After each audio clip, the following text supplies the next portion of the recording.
Good morning students, economics की class में आपका स्वागत है। हमारा जो चैप्टर चल रहा है वो है aggregate demand, aggregate supply and related concept. इसको आज हम लोग कंटिन्यू करेंगे। पिछले लेक्चर में हम लोगों ने समझा है कि यदि हमें कंजम्पशन कर्व के बारे में जानकारी दी हुई है तो उसकी मदद से हम सेविंग कर्व को प्राप्त कर सकते हैं, और यदि सेविंग कर्व के बारे में हमें जानकारी दी हुई है तो हम उसकी मदद से कंजम्पशन कर्व को प्राप्त कर सकते हैं। यानी अगर इन दोनों कर्व में से किसी एक कर्व की जानकारी दी हुई है तो उसकी मदद से हम दूसरे कर्व को प्राप्त कर सकते हैं। हम लोगों ने देखा था पिछले लेक्चर में कि हमें कंजम्पशन कर्व से संबंधित जानकारी दी हुई थी, तो उसकी मदद से हम लोगों ने सेविंग कर्व को प्राप्त किया था। हमें पता है कि जो कंजम्पशन कर्व है वो शुरू होता है वाई एक्सिस पे से, और वो होता है ओरिजिन पॉइंट से थोड़े ऊपर से। क्योंकि जीरो इनकम के लेवल पे कुछ ना कुछ कंजम्पशन करना पड़ता है और उतना कंजम्पशन ऑटोनोमस कंजम्पशन होता है। तो जो सेविंग कर्व है उतनी ही जो ऑटोनोमस कंजम्पशन के बराबर माइनस में सेविंग होगी, तो सेविंग कर्व माइनस से शुरू होगा। वो वाई एक्सिस के जो ओरिजिन पॉइंट की निचला हिस्सा है जो माइनस में होता है, ऋणात्मक होता है, उससे शुरू होगा, और वो उतने ही गैप से होगा जितना ऊंचाई से क्या हुआ है, बिल्कुल सही, ओरिजिन पॉइंट से कंजम्पशन कर्व हुआ है उतने ही नीचे से होगा सेविंग कर्व शुरू। और फिर हम लोग देखते हैं कि जब जो कंजम्पशन कर्व है वो इनकम कर्व को इंटरसेक्ट करता है, उस स्थिति में जो सेविंग कर्व है वो एक्स एक्सिस को इंटरसेक्ट करता है, और ऐसी स्थिति में जो सी होता है यानी कंजम्पशन वो किसके बराबर होता है, इनकम के बराबर, और जो सेविंग होती है वो जीरो के बराबर होती है।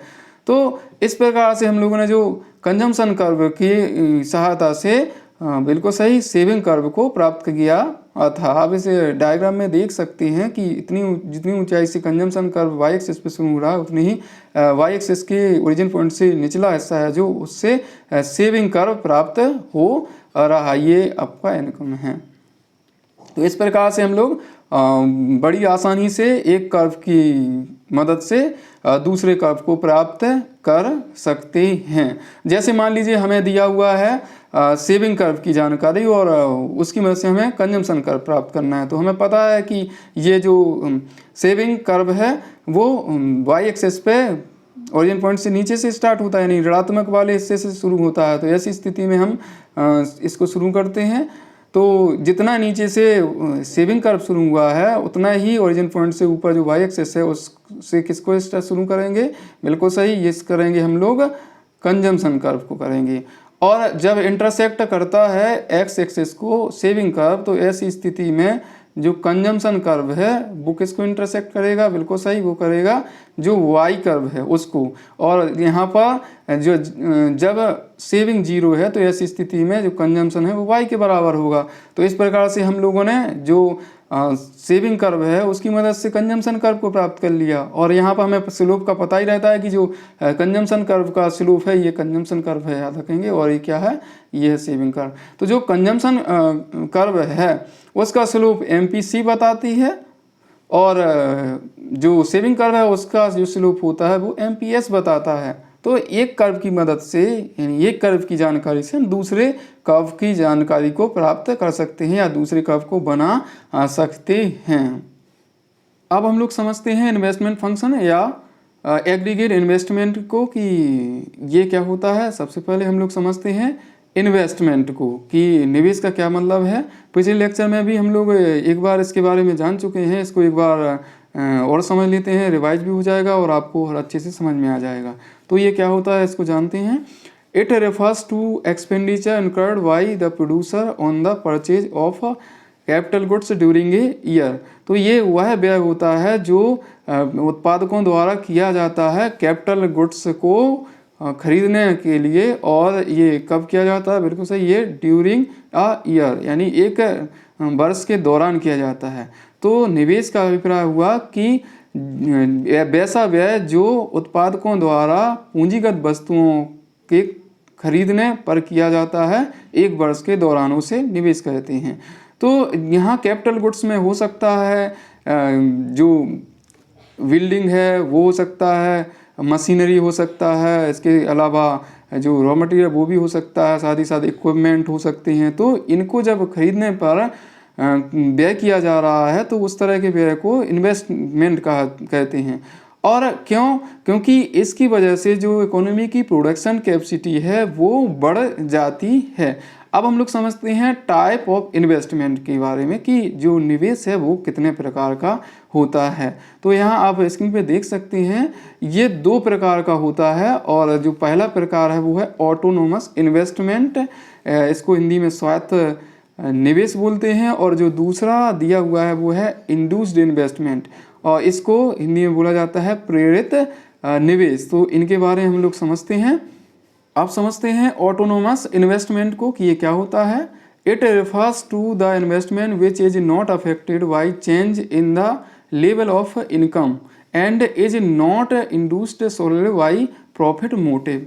तो वैसा निवेश जो आय के स्तरों से प्रभावित नहीं होता, साथ ही साथ ये लाभ की दृष्टि से भी प्रेरित नहीं होता है कि लाभ अगर अधिक है तो ज़्यादा हो जाए या लाभ कम है तो कम हो जाए। तो ना तो ये लाभ से प्रेरित होता है और ना ही इसमें जो आय का स्तर है उससे कोई प्रभाव पड़ता है।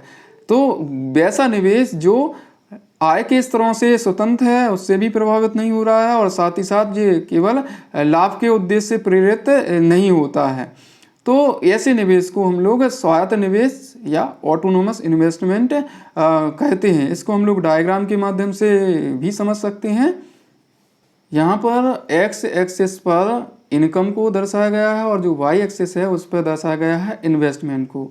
आप देख सकते हैं कि जो इन्वेस्टमेंट का लेवल है वो आय की लेवल से चेंज नहीं हो रहा है। आय का लेवल यहाँ देख सकते हैं y1, y2 और y3 दिया है और ऐसी स्थिति में हम देखते हैं कि जो इन्वेस्टमेंट है किस तरह का इन्वेस्टमेंट, बिल्कुल सही ऑटोनोमस इन्वेस्टमेंट, वो प्रत्येक लेवल पे क्या बना हुआ है, कांस्टेंट बना हुआ है, यानी वो एक्स एक्सिस के पैरेलल एक लाइन बनी है। इसका मतलब है वो इनकम के स्तर पर से चेंज नहीं हो रहा, चाहे वो इनकम का स्तर कितना भी हो जाए, यहाँ पर y3 भी हो जाए तब भी वो उतना ही है, या y1 भी हो जाए तब भी इतना ही है, और साथ ही साथ अगर वो 0 भी हो जाता है जो y का स्तर है, y का यहाँ मतलब है इनकम, तो भी जो ऑटोनोमस इन्वेस्टमेंट है वो क्या रहता है, बिल्कुल सही उतना ही रहता है। तो इस प्रकार से हम लोगों ने ऑटोनोमस इन्वेस्टमेंट के बारे में जाना। और साथ ही साथ हम लोग एक चीज़ और जान लें, जो ऑटोनोमस इन्वेस्टमेंट किया जाता है वो सरकार द्वारा किया जाता है इकोनॉमी के जो आधारभूत ढांचा है उसके निर्माण के लिए, यानी इंफ्रास्ट्रक्चर के लिए किया जाता है। और जो ऑटोनोमस इन्वेस्टमेंट है वो चेंज होता है किसी भी इकोनॉमी की जो सामाजिक यानी सोशल और आर्थिक इकोनॉमिक और इसके साथ ही साथ जो राजनीतिक यानी पॉलिटिकल सिचुएशन पर निर्भर करता है। अगर इकोनॉमी में तकनीकी चेंज हो रही है, जनसंख्या चेंज हो रही है, तो उनकी वजह से जो ऑटोनोमस इन्वेस्टमेंट है वो भी बदल जाता है। और अगर नए संसाधन भी मिल गए हैं इकोनॉमी में और सर्च किए गए हैं और उनकी मदद से भी जो ऑटोनोमस इन्वेस्टमेंट है वो चेंज हो जाता है। तो यहाँ पर हम लोगों ने देखा कि ये आय के स्तर और प्रॉफिट की वजह से चेंज नहीं होता, ये चेंज होता है सामाजिक, आर्थिक और राजनीतिक स्थिति से, और वो किसकी, किसी भी अर्थव्यवस्था की। और इसमें हो सकता है तकनीकी में परिवर्तन, जनसंख्या में परिवर्तन या नए संसाधनों की खोज हो जाना। अब हम लोग समझते हैं इंड्यूस्ड इन्वेस्टमेंट को कि ये क्या होता है। ऐसे हिंदी में प्रेरित निवेश कहते हैं, मैं बता चुका हूँ आपको। और इसको समझते हैं, it refers to the investment which depend on the profit expectation and is directly influenced by income level. यानी ये निर्भर करता है जो इंड्यूस्ड इन्वेस्टमेंट है वो किस पर, प्रॉफिट एक्सपेक्टेशन पर। यानी अगर लाभ की जो प्रत्याशाएं यानी संभावनाएं अधिक हैं तो ये अधिक होगा, और अगर लाभ की संभावनाएं कम हैं तो ये कम होगा। और ये जो इनकम का लेवल है उससे डायरेक्टली प्रभावित होता है। इसका मतलब है कि ये इनकम इलास्टिक है। और हम लोगों ने देखा कि जो ऑटोनोमस इन्वेस्टमेंट है होता है वो इनकम इनइलास्टिक होता है। यहाँ इलास्टिक का मतलब है कि चेंज होना, और इनइलास्टिक का मतलब चेंज नहीं होना। तो जो इनकम के साथ चेंज हो जाता है यानी इनकम इलास्टिक है वो इंड्यूस्ड इन्वेस्टमेंट होता है, और जबकि बात करें अगर ऑटोनोमस इन्वेस्टमेंट की तो वो इनइलास्टिक होता है और इनकम की चेंज होने की वजह से वो चेंज नहीं होता।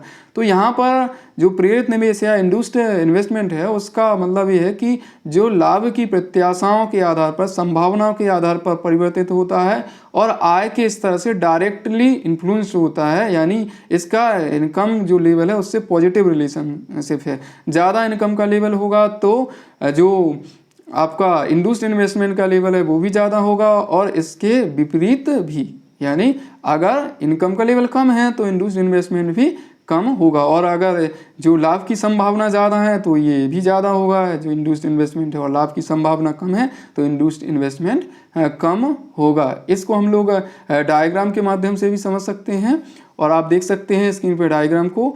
और यहाँ पर हम देखते हैं कि जो एक्स एक्सिस है उस पर हमने लिया है इनकम को, और वाई एक्सिस पर किसको लिया है, बिल्कुल सही, इन्वेस्टमेंट को लिया हुआ है। हमने देखा है कि जीरो जो इनकम है तो ऐसी स्थिति में जो इंड्यूस्ड इन्वेस्टमेंट है वो भी नहीं है, वो भी जीरो के बराबर है। लेकिन अगर इनकम का लेवल बढ़ जाता है और y1 पहुंच जाता है तो ऐसी स्थिति में जो आपका इंड्यूस्ड इन्वेस्टमेंट है उसका लेवल भी बढ़ जाता है और k1 के बराबर पहुंच जाता है। और आगे हम लोग देखते हैं इनकम का लेवल और बढ़ता है तो जो इंड्यूस्ड इन्वेस्टमेंट है वो भी क्या हो जाता है, बढ़ के k2 हो जाता है y2 इनकम के लेवल पर। और अगर इनकम का लेवल y3 हो जाता है तो इंड्यूस्ड इन्वेस्टमेंट का भी लेवल कितना हो जाता है, k3 के बराबर होता है। कहने का यहाँ मतलब है कि इनकम का लेवल बढ़ रहा है तो इन्वेस्टमेंट जो है आपका इंड्यूस्ड इन्वेस्टमेंट उसका लेवल भी बढ़ रहा है, और इनकम का इसका उल्टा भी हम लोग ले सकते हैं। अगर इनकम का लेवल कम होने लगे तो जो इंड्यूस्ड इन्वेस्टमेंट है उसका लेवल भी कम होने लगेगा। जो इंड्यूस्ड इन्वेस्टमेंट है उसको सामान्यतः प्राइवेट सेक्टर के द्वारा किया जाता है, यानी यहाँ निजी क्षेत्र के द्वारा किया जाता है, क्योंकि निजी क्षेत्र जो जिस उद्देश्य से इन्वेस्टमेंट करता है उसका उद्देश्य होता है लाभ कमाना। तो ये हम लोगों ने बात ही की है कि जो इंड्यूस्ड इन्वेस्टमेंट है वो क्या होता है, प्रॉफिट की एक्सपेक्टेशन पर डिपेंड करता है, तो निजी क्षेत्र द्वारा जनरली ये किया जाता है। अब हम लोग समझ लेते हैं कि जो ऑटोनोमस इन्वेस्टमेंट है और इंड्यूस्ड इन्वेस्टमेंट है इसमें क्या अंतर है। तो मीनिंग को हम लोगों ने समझा कि जहाँ आपका ऑटोनोमस इन्वेस्टमेंट है वो ना तो आय के स्तर से प्रभावित होता है और ना ही प्रॉफिट मोटिव से चेंज होता है, उसमें किसी प्रकार का परिवर्तन होता है। लेकिन जबकि अगर इंड्यूस्ड इन्वेस्टमेंट को देखें तो उसमें जो इनकम का लेवल है उसकी वजह से भी चेंज होता है, और साथ ही साथ एक्सपेक्टेशन अगर ज़्यादा है प्रॉफिट की तो ज़्यादा होगा, अगर कम है तो कम होगा। अगर बात हम लोग करें कि ये सामान्यतः किसके द्वारा किया जाता है तो वही जहाँ जो स्वायत्त निवेश है ऑटोनोमस इन्वेस्टमेंट है वो किया जाता है सरकार के द्वारा, और वहीं इंड्यूस्ड इन्वेस्टमेंट है वो किया जाता है सामान्यतः निजी क्षेत्र के द्वारा। अगर डायग्राम में हम लोगों ने देखा है कि जो ऑटोनोमस इन्वेस्टमेंट है वो एक्स के क्या होता है, फेडरल होता है, और उसमें किसी प्रकार का चेंज नहीं हो रहा है। और अगर बात करें हम लोग जो आपका इंड्यूस्ड इन्वेस्टमेंट है तो वो इनकम के लेवल से लगातार क्या होता है, बढ़ता जाता है। अगर इनकम का लेवल बढ़ता है तो इंड्यूस्ड इन्वेस्टमेंट भी बढ़ता जाता है। जहाँ ऑटोनोमस इन्वेस्टमेंट इनकम इनइलास्टिक होता है, वहीं जो आपका इंड्यूस्ड इन्वेस्टमेंट है वो इनकम इलास्टिक होता है। तो इस प्रकार हम लोगों ने जो दोनों प्रकार के यहाँ समझे हैं इन्वेस्टमेंट के बारे में, ऑटोनोमस इन्वेस्टमेंट और इंड्यूस्ड इन्वेस्टमेंट, इसके जो अंतर है इनके बीच उनको भी जाना।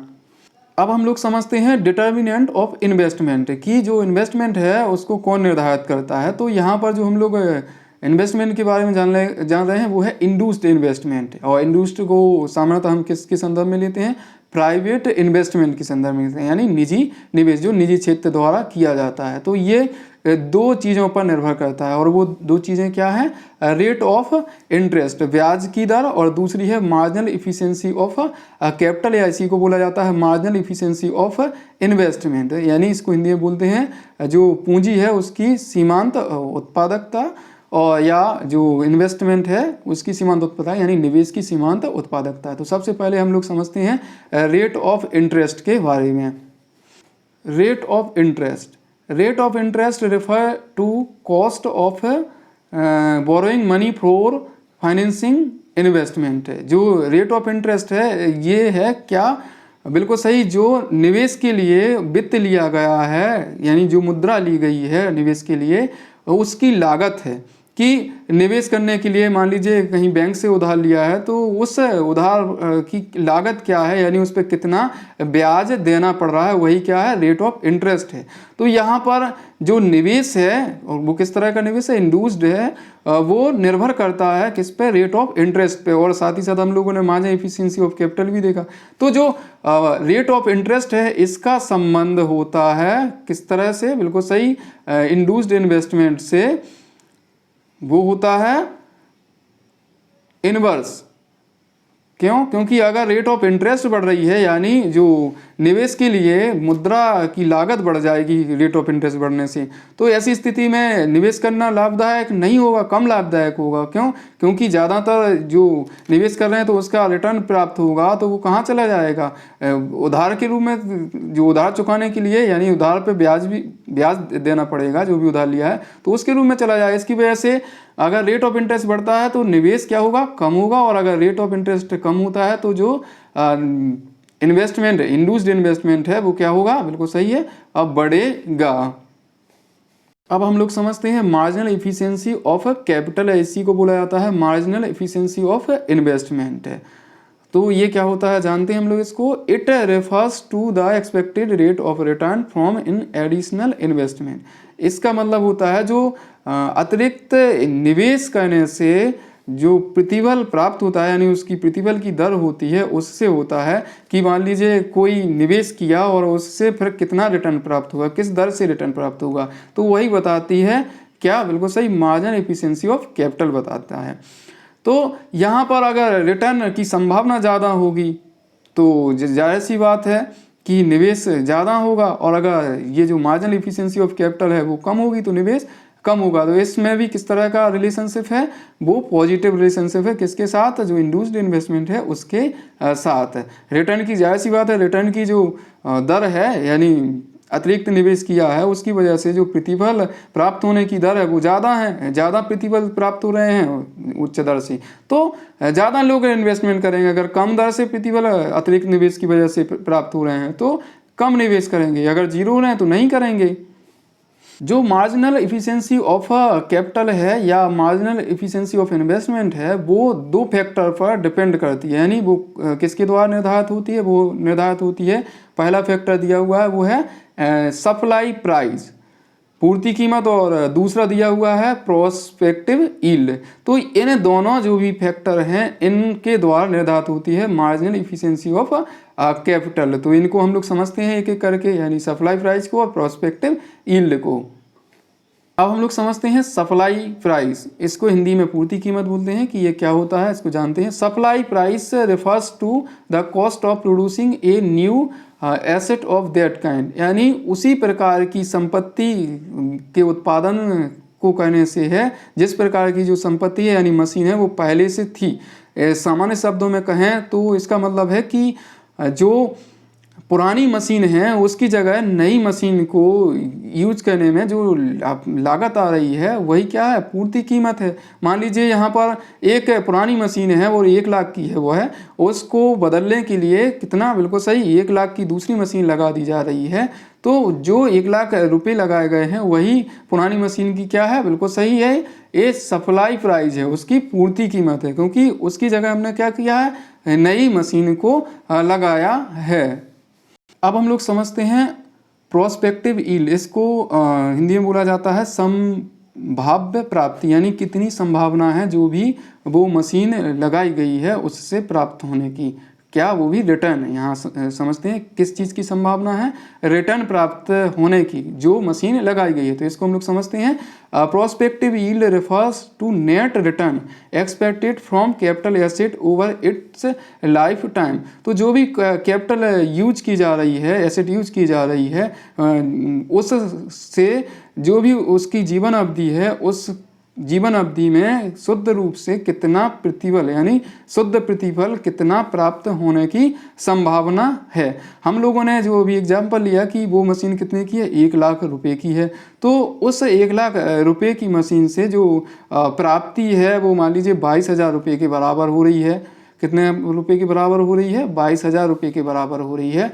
और उसको चलाने का 200 यहाँ पर 2,000 रुपये, 200 की जगह कितना ले लेते हैं हम लोग, 2,000 रुपये ले लेते हैं, चलाने का खर्च है। तो इस प्रकार से जो भी उसके प्राप्ति हो रही है वो कितने के बराबर हो रही है, 20,000 के बराबर प्राप्ति हो रही है।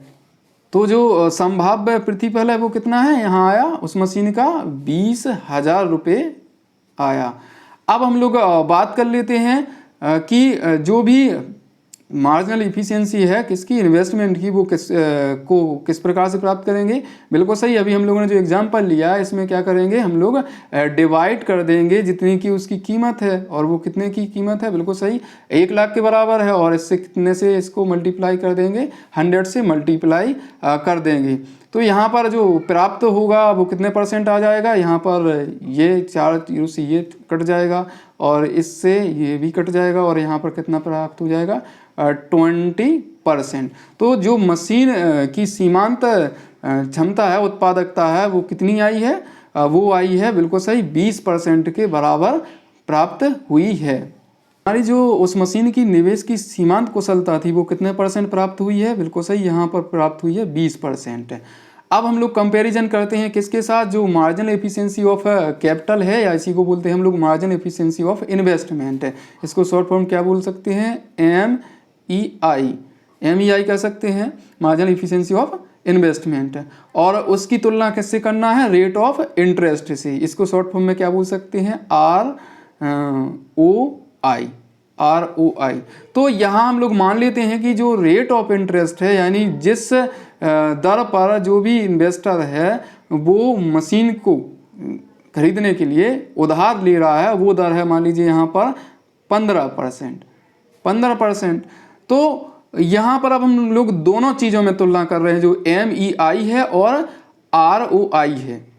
उसमें अगर MEI है बड़ी है किससे, बिल्कुल सही बड़ी है ROI से, यानी मार्जिनल एफिशिएंसी ऑफ इन्वेस्टमेंट ज़्यादा है, रिटर्न जो शुद्ध रूप से प्रतिफल प्राप्त हो रहे हैं उस मशीन को यूज करने पे, मान लीजिए प्रति वर्ष प्राप्त हो रहे हैं, वो 20% से प्राप्त हो रहे हैं। और जबकि जो प्रति वर्ष मान लीजिए उसका जो मशीन खरीदी है उस पर लगाया गया पैसा है, यानी जब वो उस मशीन को खरीदा है तो उधार लिया होगा, तो उसका जो ब्याज चुकाया जा रहा है, उसकी लागत आ रही है, वो कितना परसेंट आ रही है, क्योंकि हम लोगों ने बात की कि जो रेट ऑफ इंटरेस्ट है उसका मतलब है कि वो जो मशीन लगाई जा रही है इन्वेस्टमेंट में उसकी लागत से है।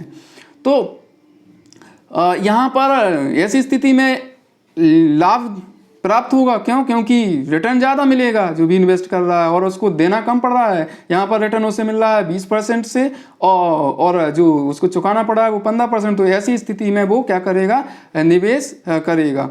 और अगर इसका उल्टा हो जाए, ये इसका मतलब है रिटर्न मिल रहे हैं सपोज 10% और जो ब्याज की दर है वो कितना है, 15%। तो ऐसी स्थिति में जो भी निवेशक है वो नहीं निवेश करेगा, क्यों, क्योंकि उसको घाटा होगा।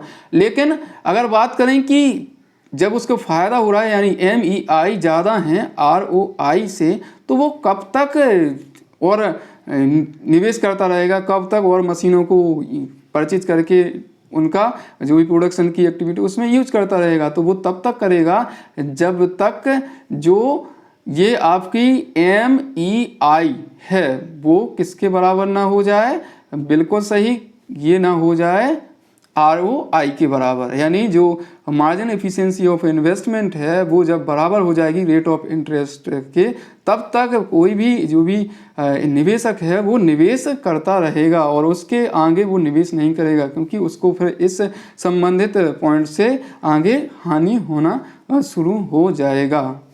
धन्यवाद।